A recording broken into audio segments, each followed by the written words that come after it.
Hello and welcome to episode 2 of Youth Squad Legends Series 9 with Yeovil Town. So we got invited to the Invitational Cup. It's an English-only pre-season tournament. If we win it, we get £1.4 million. From the comments on the first episode and a little talk with one of my subscribers last night, I realised the best way to promote physical growth in my youth academy players is by getting them into the first team with low overalls. Now, we all don't know the actual secret to get all youth academy players to grow in physical attributes, but promoting all these guys right now will at least get, 5 or 6 players growing in acceleration, sprint speed, strength. Also, I'm going to make training a little bit more interesting. The best trained player will get to start the game in the league, so in this case it would be Butchman. Although, to be fair, at 67 overall, he probably would start anyway. I'm thinking when we do win that tournament, we'll have a decent enough budget to buy ourselves a very good scout. It'd be like a massive investment, but the talent that he might be able to bring to the club would be fantastic. Bye-bye, Darko Zoric. Also, I have taken note that I do need to get myself a goalkeeper, so we're scouting Denmark for 3 months. We won Rochdale in the final of the Invitational Cup. Our budget is now £2.39 million, and we're going to go all out with a 5-star, 4-star scout. Right, so we're at the start of the new season. Our objective for this season is to win the league. Obviously, I don't want to win the league. I want to start my journey from League 2. And I'm thinking the only way that the board are going to give me another chance is by losing in maybe the playoff final. Our first monthly scouting update from the new scout has brought back Jill Kosisau. Overall of 46 to 60 with a potential of 68 to 92. He looks like a centre-back. Neil Reach is wanted by Bayern Munich. That's usually a good sign. Well, take a look at this guy. Mike Moll, overall 42 to 58 with a potential of 72 to 94. We're having some really good luck finding centre-backs. Our scout in Portugal's found ourselves another decent player. He's 6'6", Cesar Valentine.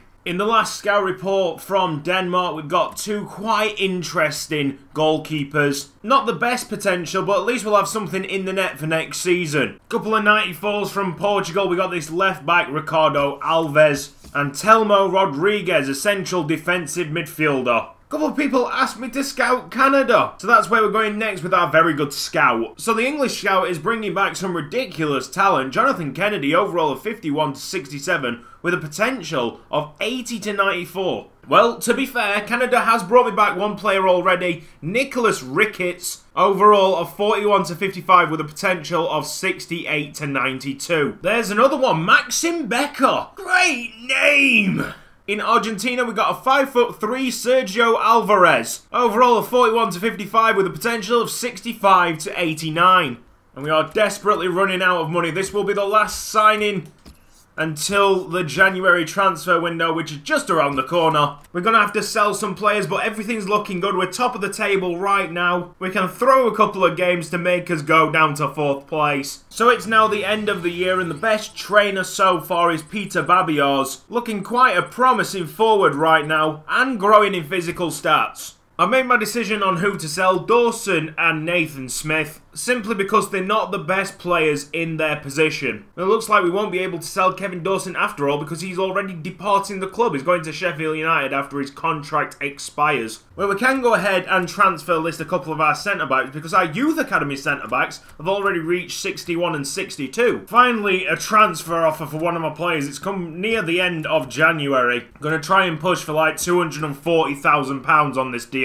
And they've decided to match it, so we will have a bit of money. The scout reports are already in for this month, so if there's any decent players within them, we might be able to sign them up. And of course, this is the month that Canada doesn't bring me back anything decent.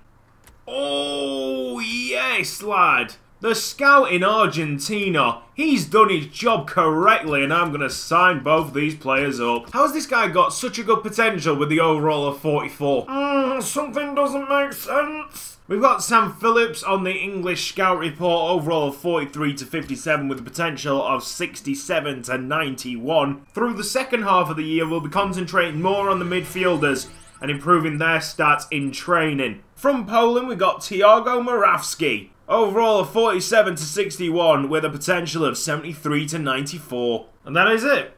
We can't sign any more youth players. Our finances are down at rock bottom. All the players in the youth academy have been quite well behaved. Not a single one wants to leave the youth squad, but I think it is time to start offering contracts. Tom Evans is going to be a rock-solid defensive god. Right, I've tested it out. I finished 4th place, which is the top of the playoffs. Then I lose in the playoff final, and they still sack me. So what we've got here is the playoff final, and we've got to play it. Check that forward line out. It's Scars and Babios. Bristol Rovers against Yeovil Town. What a long season it's been for these two teams. They failed to get up by the conventional route. They've had to come through the playoffs, but here they are in the final with a chance. It's death or glory, isn't it, for one or the other. Mansell. On Scars. Great first touch. Yeah! Elliot Scars does the business. All over Bristol Rovers' face. Look at the first and second touch there. World class by our forward. The defender Makiewicz has suffered an injury, so Neil Reach, the left-back, is actually playing centre-back now as Bristol Rovers get through that defence, and it's a good save by the keeper. Lobo controls it. That's really nice by the left winger.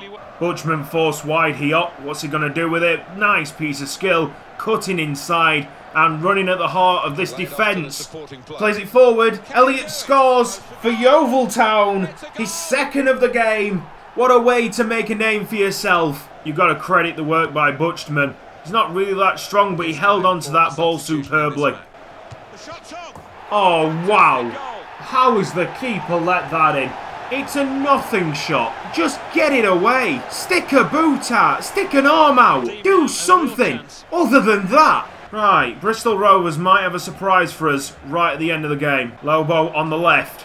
He finds Scars. He could get a hat-trick, you know. Oh! There's not been that many chances in this game, so I'm glad that I've taken 2 that have come my way. Oh, yes, look at these new camera angles.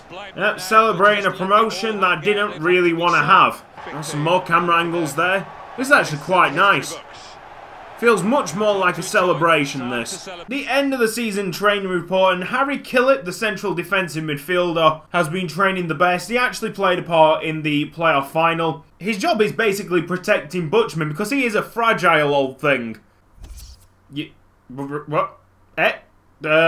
I'm so confused! Yep, like I said, the board are quite strict. Not in a million years would Yeovil Town, a team in freefall, sack a manager who stabilises them in League 2 and then gets them into the playoffs the following season. But that's not all, because Jamie Moore-Taylor has just got them promoted and he's still got sacked. Where's the logic in that? There's no realism there. I can't believe I'm going to have to reload this save in basically mid-April, do all my training again, even though we got promoted. I'm going to end the episode here because it is getting quite late. I can always do the 4 league games in my spare time, claim automatic promotion, and finally get started on the new season. If anything changes with the team, I'll be sure to tell you guys at the start of next episode. This has been Cutzy. Thank you for watching. If you've enjoyed this video, please give it a like, and I will see you next time.